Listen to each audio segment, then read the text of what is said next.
there is a trade in human beings.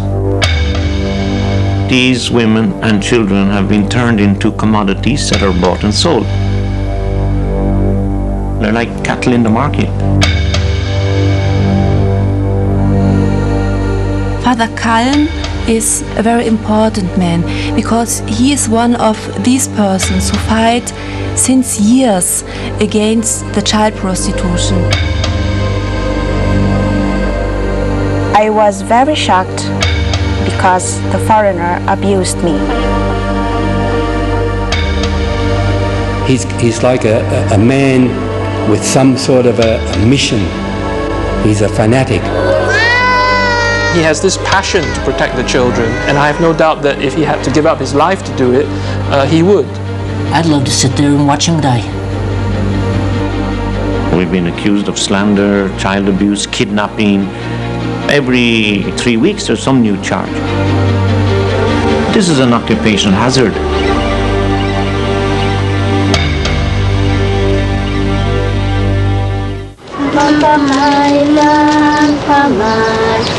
Children and their right to be safe is what drives this controversial missionary priest. It all started nearly 3 decades ago when he set up the Preda Center to care for abused girls in the Philippines. Today, the 59-year-old priest also travels the globe, working with governments, police and judges in his fight against pedophiles. For this, he's been nominated for the Nobel Peace Prize. But he's made enemies along the way, and many disagree with his work exposing the sleazy sex tourism industry.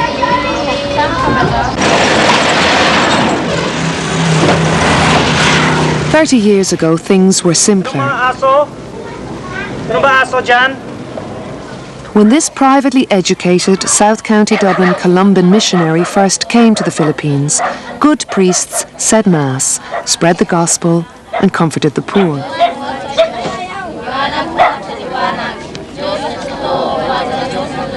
Over the years, Father Cullen's faith in the value of his priesthood has never wavered. But his belief in what it means for him to be a good priest has radically changed. What Father Shay found happening in his parish in Olongapo City, north of Manila, changed him forever. One day I was out on the streets of Olongapo and looking around as a young priest when I first went to Olongapo City, and I saw this, this man approaching me, and he said to me, "Hey, do you want to..." "Hi, Joe," thinking I was a tourist. And he asked me, "Do you want to have a girl?" So of course I was quite shocked, no thanks. "Hey, oh, maybe you want a little girl, look, we have a young one." And I looked over in the doorway and I saw these little kids. So I kind of took me time to realize what was going on.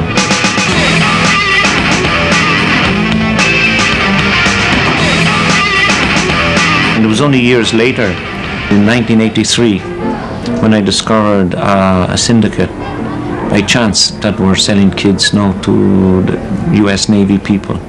And they were 9 years old and so on. So that's really said, I have to do something.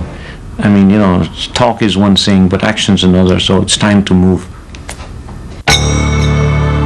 This need to foster social change was something which many Columban missionaries embraced at that time. Friend Father Neil O'Brien, who in the 80s spent time in a Filipino jail on trumped-up murder charges, remembers this critical turning point in Father Cullen's life. Some nuns brought some children to him who had gonorrhea. Now, he was just, in those days, he was just absolutely stunned, and nobody knew how these young children aged 6, 7, 8 and 9 little girls could have gonorrhea. But gradually it emerged that they were victims of some sort of sex ring emerging from the American base nearby. Shay then moved into that world and became aware of the whole world of child abuse. From this moment, Father Cullen the campaigner was born. He vowed to close the huge Subic Bay naval base, which was fueling this sex trade. Then when it came to the great debate in the Philippines as to whether the American bases should go. Now, according to the Philippine Constitution, all we needed was 1/3 of the Senate to vote for them to leave, and we had 1/3 plus 1. And many of those senators read Shay's column, and Shay, not only did he tell the stories, but I mentioned he's quite meticulous. He actually got access to in Washington to the State Secrets Act and was able to get the actual number of soldiers arriving in the Philippines who had AIDS. He was able to calculate the effect on the area of so many troops coming in. I believe that Shay had a significant part to play in the ultimate vote in the Senate, which just by the skin of their teeth voted for the removal of those bases. These are bases where you had ships unloading 20,000 men into a small village looking for recreation and creating a whole prostitution industry. Today, with the Subic Naval Base closed, life has returned to normal in Olongapo City, where once there were wall-to-wall sex bars and streets teeming with sailors. Now locals experience quite a different way of life. The infamous Subic Base has also been transformed into a business park. Father Cullen lobbied for this transition into an economic zone to help create jobs as part of his strategy, to beat one of the key factors behind child prostitution: poverty. It's thought about 40% of the Philippines' 77 million people live below the poverty line. It's a country of stark contrasts.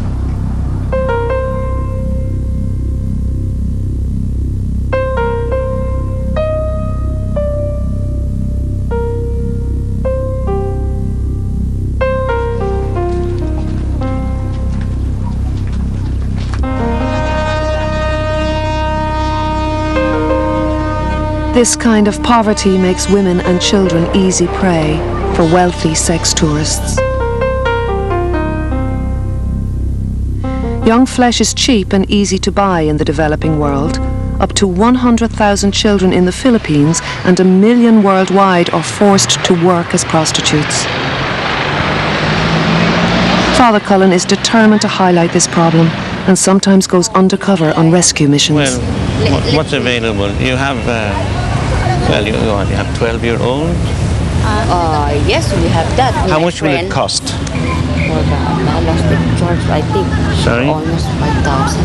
5,000? Yeah, for 12 years old. Is she a virgin? If you are looking for virgin, really, we have also, but it's, the price, is different also. Yeah? How about AIDS and all that? Are they clean? Yes, of course.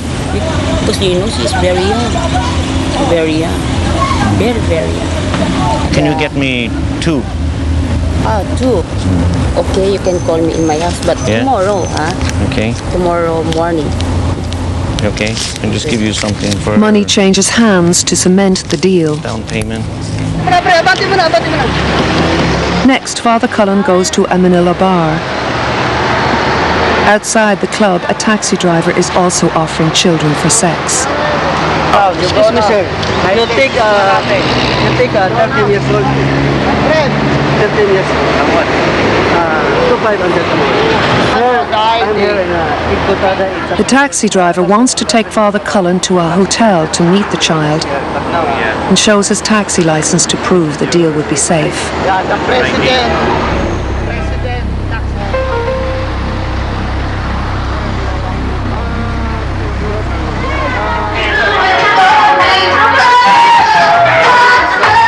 The sex bars which cater for foreign tourists provide a source of quick money for poor young girls.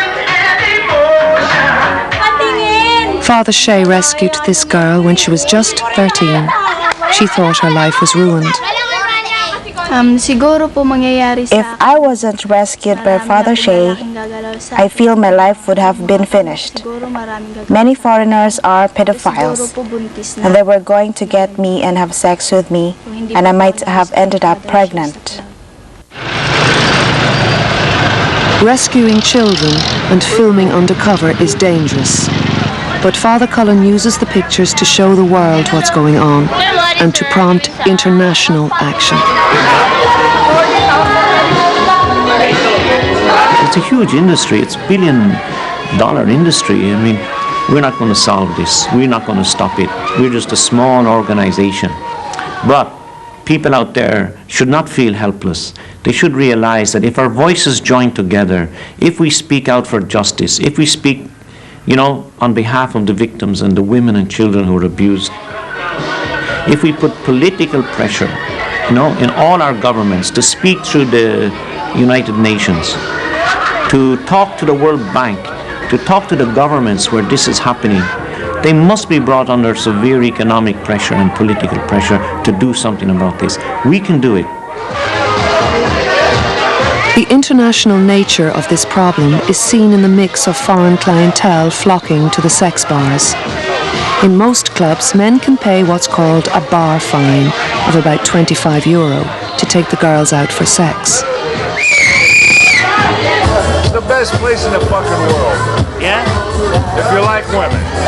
Go on. Any young, you're young women. Well, if they get over 22, don't fuck with them. Sorry? Over 22, no good. Oh yeah, why is that? Because you can get them younger, and they're happy to be with you. What do you get here? 15. There are also Irish who come looking for a little action. Evening, gentlemen. Good evening, how are you? Are you working here? What? Are you working here? No, I am not indeed. Just a tourist like yourselves. I'm here for 3 or 4 days anyway. Just looking around. Yeah. Seems a nice enough spot. This is an Irish bar in here, they say. Right. I thought the Irish bar was next door. Oh yeah, the other one there. Nothing in there. I'm just looking for one of my mates that was around. Oh yeah. You guys going home single? What's wrong, huh? Yeah, right. Women here, huh? Yeah. That young girl there, no. Some bars carry Irish names, such as Molly Malone's and the Shamrock Bar. Is this the Shamrock? Yeah. This is the Shamrock? Yes. Is this where the Irish come? This kid looks very young. The Shamrock Bar lives up to its name, with shamrocks festooned on both the walls and the girls. Okay. Very good. Back at Preda, Father Cullen is every inch the CEO. The only difference is his office also doubles as a bedroom and living room as well.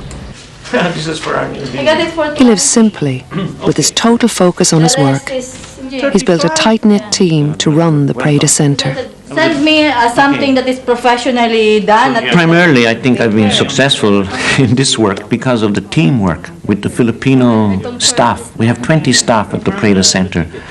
And they're my support. You can't do this work in isolation or alone. Checks have to be signed, so we're giving away the money. We are supposed to bring the 2 children for the court hearing. A court hearing? Who's going to the court hearing? See? Some of them have been with me from the beginning. 26 years, and that's the secret of success. Teamwork, working together, trusting one another, and believing truly that what we're doing is right and true. While Preda has many projects and is expanding all the time, at the heart of the centre are the children.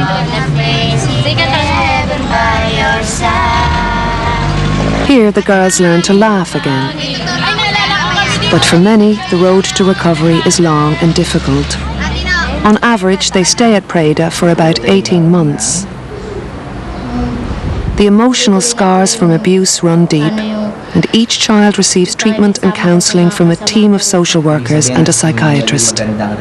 What we are teaching here with the children is they have to cope with it, but we don't tell them forget it, because it's not, you cannot forget it, it's forever, it's there, and that's the reality.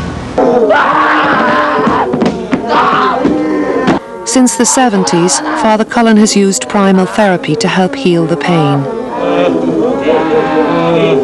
Back then it was drug addicts he was helping. Young people have been hurt, they carry pain. All of us, we carry pain, we hurt within us, bottled up. So we have to pop that cork, I believe, and it's very the catharsis to bring out all of the pain and get it out of the system. It's a healing process.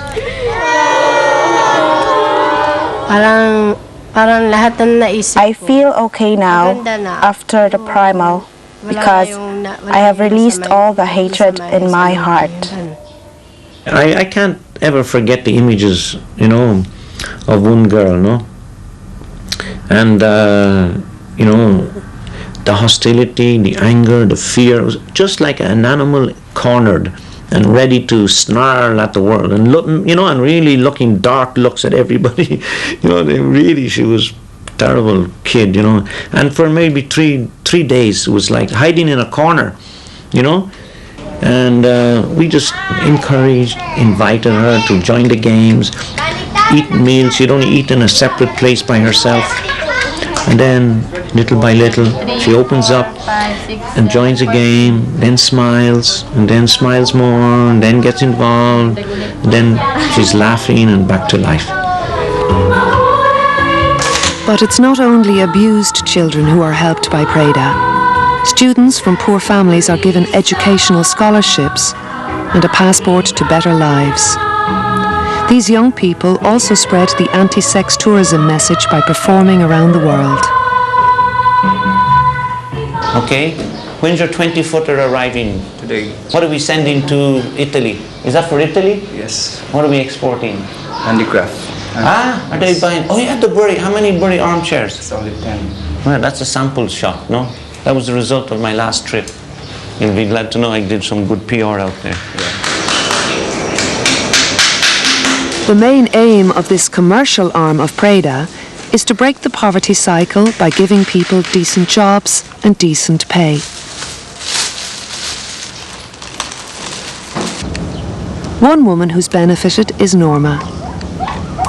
Father Cullen rescued her from a sex bar when she was young.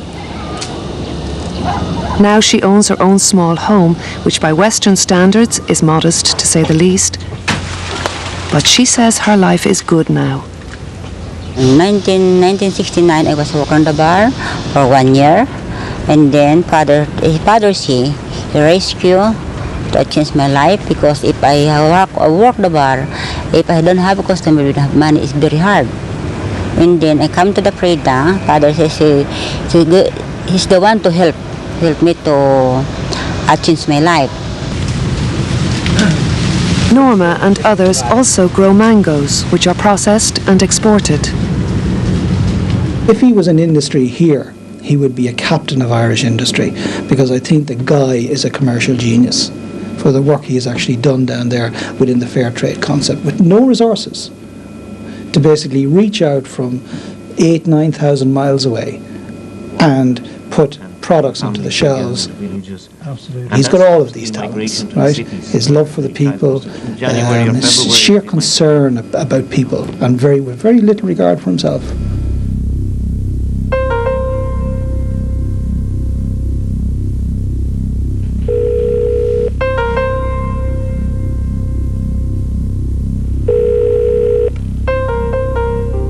Hello. Joy, John Bassi, Joy. Wait. Joy. Hello. Hello, Joy. This is your friend Jim. We met last night near Malate. I'm guiding some customers, no? And we'll be going back to Manila, and they'll be looking for companions, no? So, like you said last night, no? The young.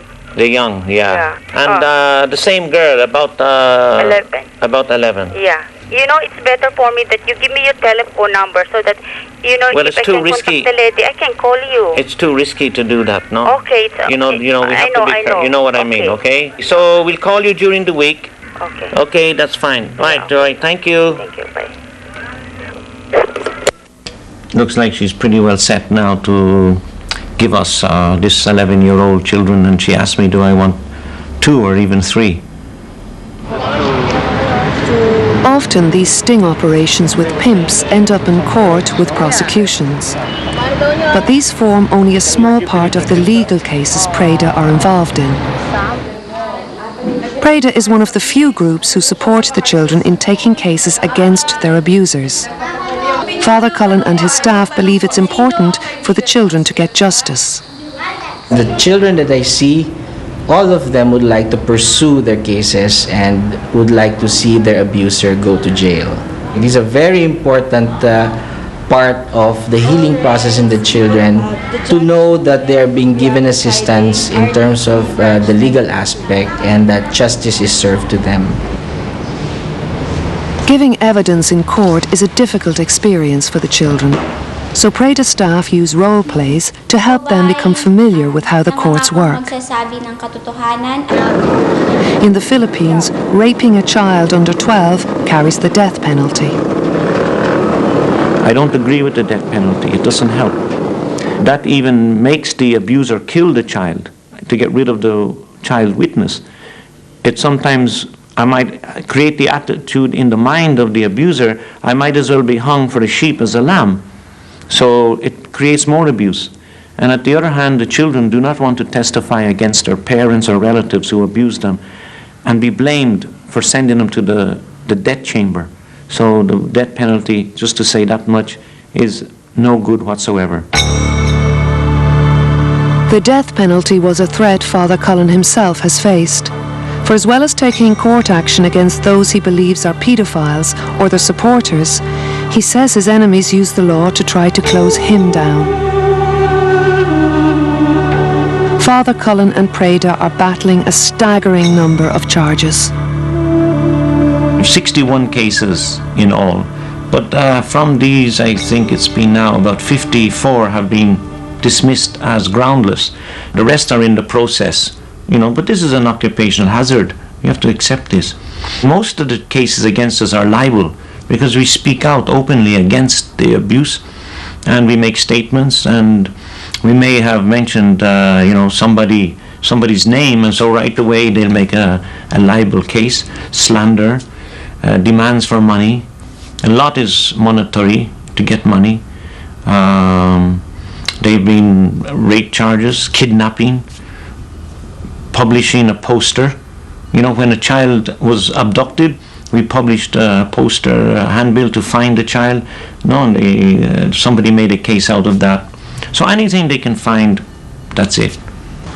All this controversy has strengthened rather than weakened the support of international groups who fund Father Cullen's work. He's not afraid to confront the many vested interests involved in the sexual exploitation of children. And we're talking here about sometimes vast criminal networks, very well-moneyed pedophiles who exploit these children, who have contacts among the police, among politicians, and they have mobilized these contacts against Shay. And what really impresses us about Shay is that he does not let this kind of steep opposition deter him. He just keeps going as a children's rights defender. And of course that has led to many threats against him, many attempts to undermine his work, many attempts to get him deported from the Philippines. And actually that only gives us more reason to want to help him, because we know that he is stepping on the toes of the people who are exploiting these children. It's a dangerous game we play here. We are confronting, this situation. We're not just confronting individuals. There's a bigger issue at stake that has generated a huge reaction, because these people are not acting alone. They have politicians behind them. They have people financing their legal cases against us. And it's a classic sort of battle. It's a sort of a standoff of, well, it is good and evil. We're not very popular in trying to bring this out in the open. People would prefer to hide the truth of child sexual abuse. You see that the prosecution might say this and that, Your Honor, so... But those who accuse him say they've serious grounds for concern. One charge questioned whether the priest himself was a child molester. The man is a child rapist. He raped my daughter.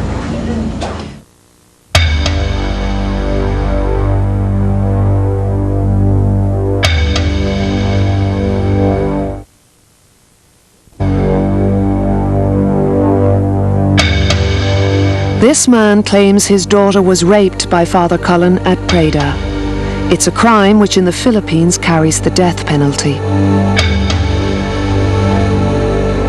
I'd love to sit there and watch him die. I'd love that. The man proclaims to be a child protector. That's the best undercover that he's got for his nefarious activities. With the threat of the death penalty hanging over him, Father Cullen was forced to go into hiding. It was the first time in his life he felt truly depressed. Every charge against anybody who's been complained against feels the injustice of it, and every charge is very painful, and particularly that charge, of course. We all are human, we all feel this, and of course, what can we do? We just have to accept it. The rape charge against Father Cullen was eventually thrown out. And in fact, his accuser's stepson and houseboy are now charged with the offence. But this might not be the end of it. I am not about to give up. I'll go after him for everything that I am. I am a very, very bitter man for what he did to my family. Father Cullen's been accused of a lot of things. I don't think he's done any of the things he's been accused of. He has made a lot of enemies, though, and one way his enemies do try to get back at him is by turning the tables on him, by accusing him, for example, of abusing children in his own children's home. This is a fairly typical way that's employed by Filipinos of trying to shut their enemies up by using the law against them. Now, the wheels of justice turn slowly here, that quite often these cases never go anywhere. And certainly I don't think they would get anywhere, because Father Cullen himself is I wouldn't say pure as driven snow, but he's certainly done nothing wrong. One of those who makes life difficult for Father Cullen is German national Harry Joost, who believes there are valid concerns about the way Father Cullen and Preda work. He campaigns for some of those accused by the priest. Harry Joost has also won support from a former Columban missionary, his bishop, and even here in Ireland from the Philippine Honorary Consul and the President of the Filipino-Irish Association. They all question if in one high-profile case involving Australian yachtsman Victor Fitzgerald, whether Father Cullen got it wrong. The priest spotted a yacht owned by the Australian moored in the bay below Preda. There were young Filipino children on board, and police were called in to investigate.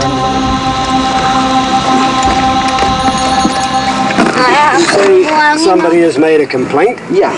Who is that? Well, Preda. Who? Preda. Fitzgerald has always protested his innocence and was recently granted a new appeal after spending 5 years in a Filipino jail.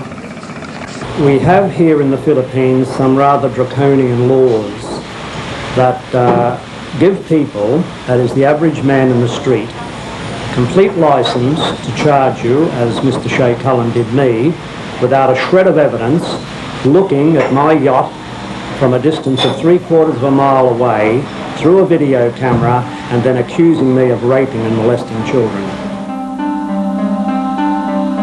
Father Cullen believes this case is significant because Fitzgerald was the first foreigner convicted of child abuse in the Philippines. It dealt a huge blow to the sex tourism industry there.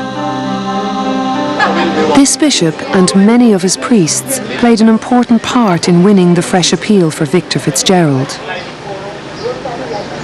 They told the court they feared Father Cullen and Preda may have influenced the alleged victims to give false evidence against Fitzgerald. One of the statements of one of the girls was that they were coached into answering some of the questions. But this issue was examined at an earlier appeal, which found the children's testimony of abuse was true and stated it was absurd to think Father Cullen had influenced them to make false accusations.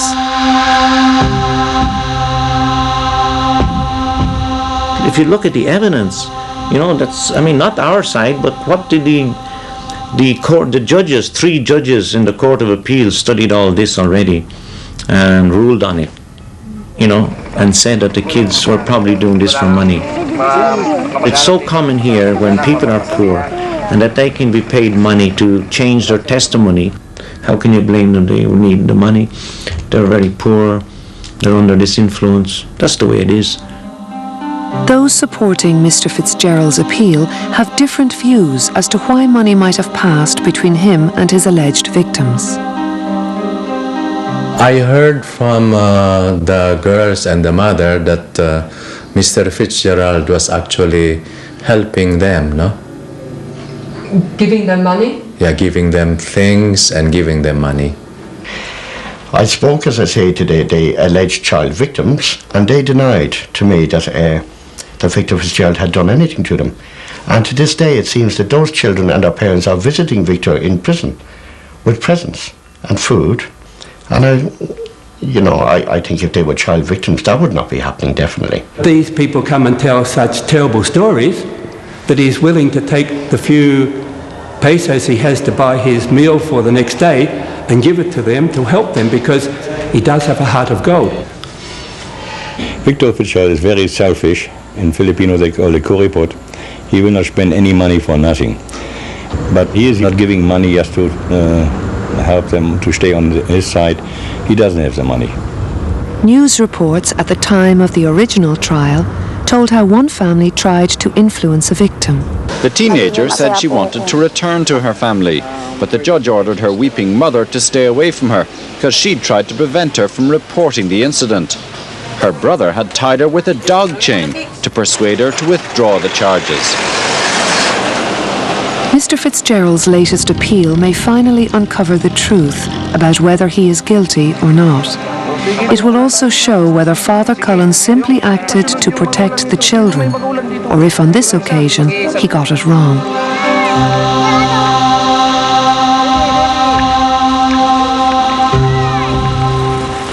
Here in Dublin, those with close ties with the Philippines fear the publicity surrounding Father Cullen's work is having a negative impact on the country's image. There's 2 things in the Philippines. There is abject poverty, but there is also great wealth. The Philippines as a country is very beautiful. The people are very beautiful, very hospitable. It's a pity if we only get the image of one section by the end of the meeting. With colleague John Ferris, honorary consul to the Philippines, Louis Parmenter monitors the priest's activities. I felt fairly happy at the end of the meeting. They attend public presentations where Father Cullen is speaking. Good evening, Croner.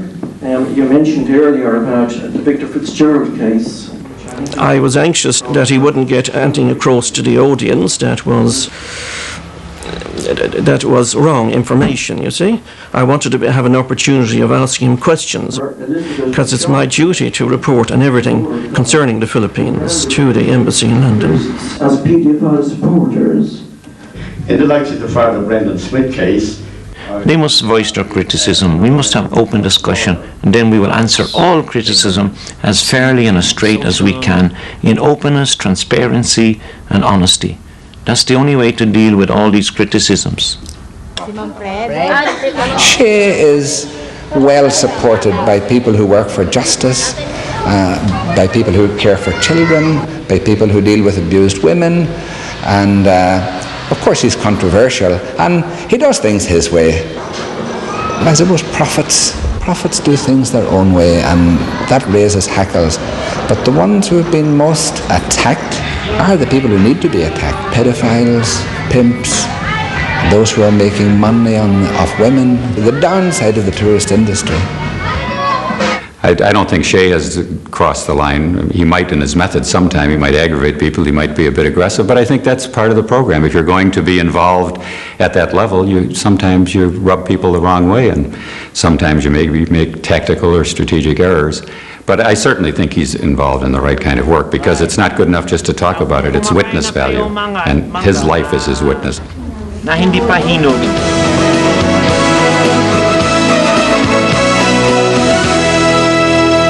Now I'd like to welcome someone back to the studio. It's almost like an annual visit. Father Shay Cullen is with us from the Philippines. You're very welcome to the program. Thank you, Pat. What is your mission in Ireland? Well, you know, it's really part of the European tour. I've been around Europe talking on the problem of the child sexual abuse that we're experiencing, and the international sex tours coming to Asia. So we're trying to develop public awareness and public opinion and political action in Europe to combat these sex tours. Yeah. How much of an impact are you having in Europe? You're well known in Ireland, and your cause and your fights and even the threats to your life and to your organisation are well known. But how much is known in Europe? Well, we're fairly well known, especially in Germany and Austria. I've just come from there, and we do a lot of press conferences. So they have been actually probably the most active in supporting this and developing some political action. The sex tourism problem is huge. It's estimated that up to 400,000 fly out from Germany alone each year. A Guardian Angel anti-sex tourist campaign now runs in some airports in a bid to stem this flow of Western paedophiles to the developing world. As part of this campaign, Father Cullen explains the devastating impact the sex tourists have had on Filipino children. I have worked as a missionary in the Philippines for the past 30 years. Father Cullen also uses the internet to hunt down those promoting sex tourism. This is for people who are hunting for young Filipinos. Filipino and they girls, call it Filipino honeys. You've no doubt about what you're getting if you came to this site. Particularly young. As you saw from the front page, they're like 12 or 13 or so. Year-old kids. This site was registered. Where's this one registered to? This guy. With the help of IT specialists, Father Cullen is able to trace those behind these sex tourist websites in a bid to have them shut down. So you have them permanently. Thanks.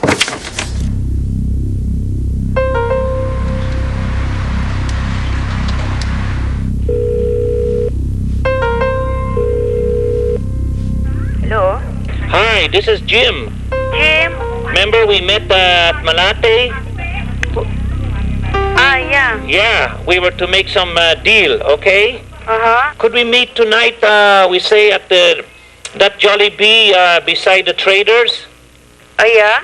Two guys, and they're interested. Yeah. So that young lady, can you supply two? For what? Yeah. How much each? Well, if you are looking for the young lady, you know, okay. it's around 11 or 12 years old. Yeah. Well, I think I can say it 5,000 for each. They're experienced. They can. Yeah. I mean, they've been into the sex thing. Yeah. Yeah. You bring the kids to the Jollibee, is that right? Uh-huh. Right. Done. Thank you. Yes. Bye. Bye. Okay, well, that's the deal. She'll bring the Mama San, so we're going to get her. The Mama San is the woman who is gathering the children and has them hidden in some house, enslaved. You know, the kids are usually locked up in a house. So this is a chance to lure them out. They'll bring out the children, and we'll be able to, hopefully I'll be able to rescue them, and we'll get do something good, another rescue. For the rescue, Father Cullen has arranged backup from undercover police. They give him sterile money to gather fingerprints as evidence during the Jollibee swoop.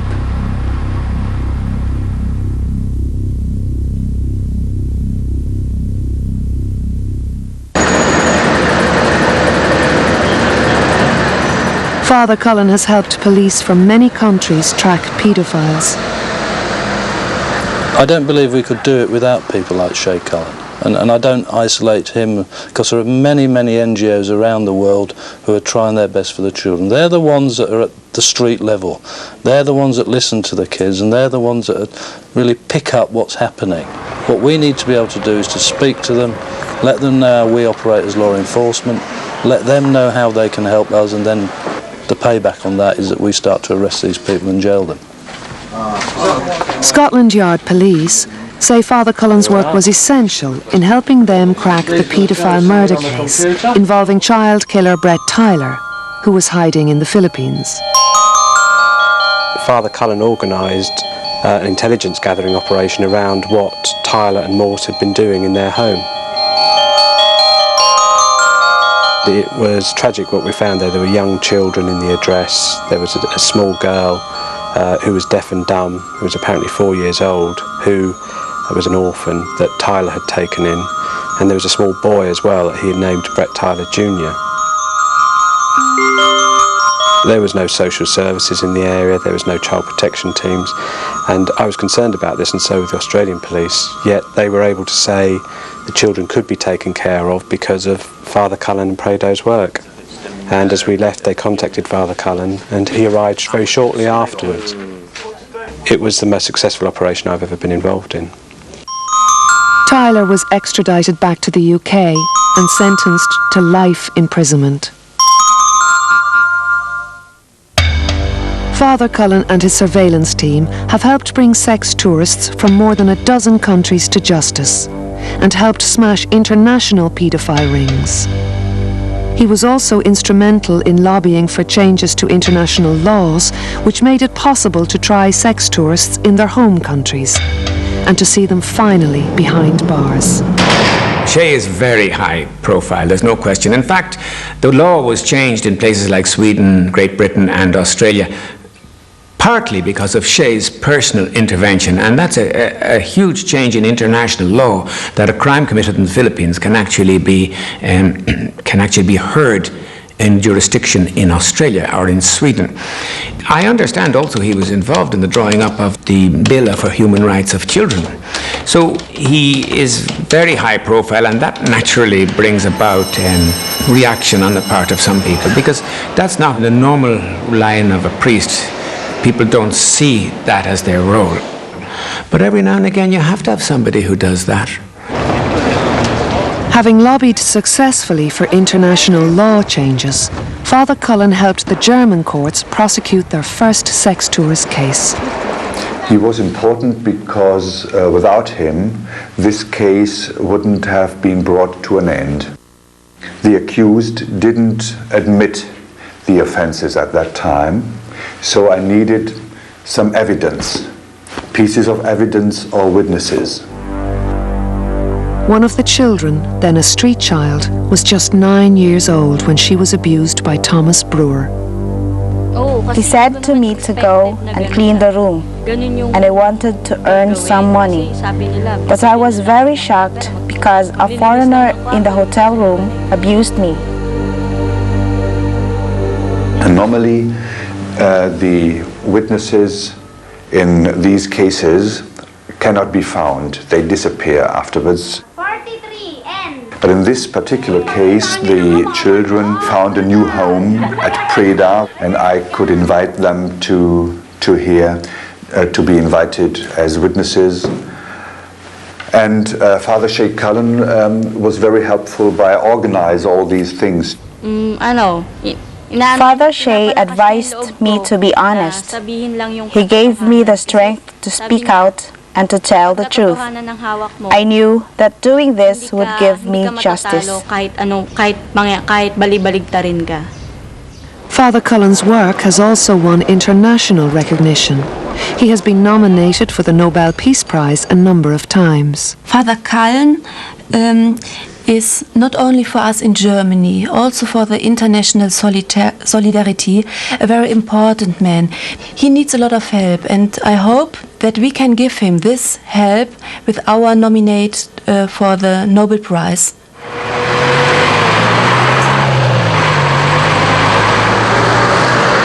Fighting against the sex industry is dangerous work. and high-profile international support helps ensure the priest's safety. We have always had considerable fears for Father Shay's personal safety, and in Parliament here we have in our committee discussed that on a number of occasions and made sure that our Foreign Office has made representations to ensure that at least if they were to try and liquidate him, the consequences and the international publicity for the countries would be absolutely devastating. The first time I heard about Father Shay Cullen, I realised that he was a remarkable man with a remarkable ministry, that he was trying to support some of the most vulnerable children in the Philippines, many of whom were being sold into sex slavery and who've been exploited and abused. And even though he knew that he would personally have to pay a price, that his own reputation would be sullied, that people would attack him for exposing the corruption that was underway, he was prepared to take those risks. And I really admired what I saw in this man. So an all-party group got behind the work that he was doing, and we've tried to support him throughout these difficult years.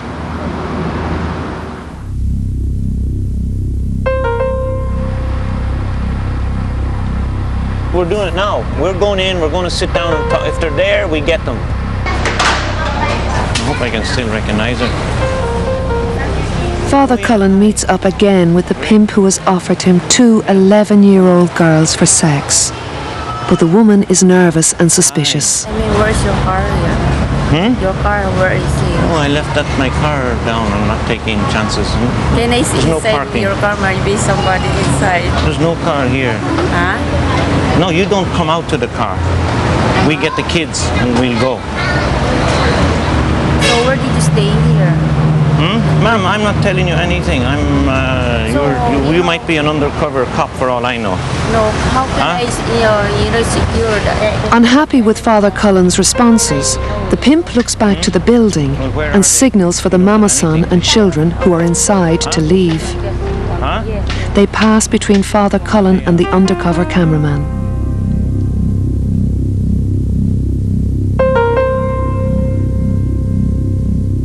Too late, the pimp tells him the children have left, and he tries to persuade her to bring them back. Right, I'll meet you here. That's it, that's too dangerous. They walk down past us here. They walk faster going out there. So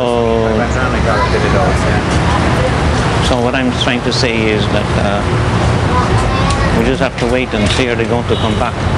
But other pimps soon offer Father Cullen more children for sex. You got 15, 16, 14, like that. They pay how much for like that, 14? 1,300? 1,300, more, 2,000 if she's in. If she's younger than that, they pay 3. Okay, you just stay here? I'll wait here, you bring me anything like that, okay?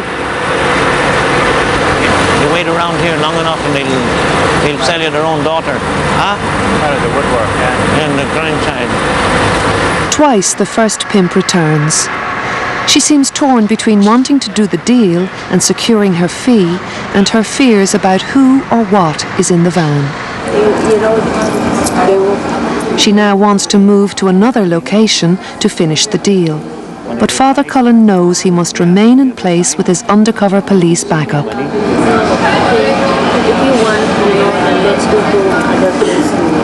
Look, I'm out of here. I've got too much money on me, okay? I've got a lot of money here and I'm not going into a dark place. Huh? I know, Mrs., I've heard many hold-ups, too many hold-ups.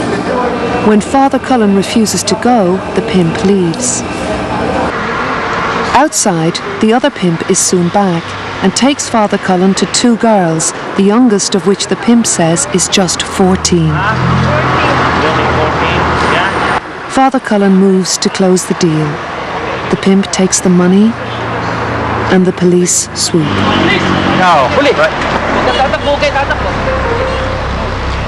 I felt so sad about those 2 kids. I was just imagining how many hundreds and thousands of others are in that situation. Sometimes when I see those kids like that, you know, I say how privileged my life has been. You know, we have all this hassle and all these troubles. But, you know, in doing our work, that's our work. But I say they're nothing in their lives. They've been totally devastated. what has been done to this kid already. If this kid is available and they're bringing them to be sold in prostitution, they've already been probably raped already very young, that their mind has been totally twisted around. That's in my mind. Save the child and get that pimp. And then try to find out from the pimp, if we can, is there a syndicate behind it, selling more kids. We're not totally helpless. We're not totally beyond helping the children and doing something to change the structures. The structures are quite corrupt in the whole system and in the political economic situation that's allowing child prostitution to become such a national business. And we're now moving against it.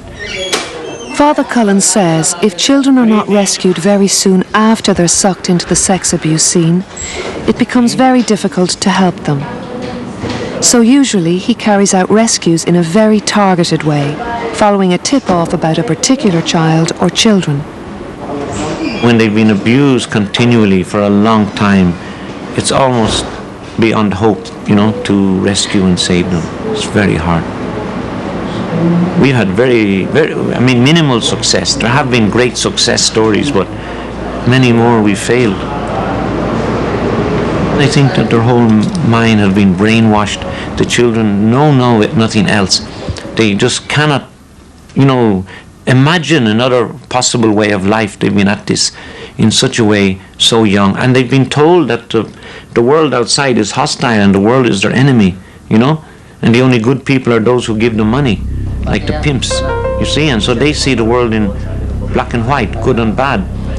And that there's no way they can ever go over to any other side, because that's actually the bad side. Their mind has been, totally twisted inside out.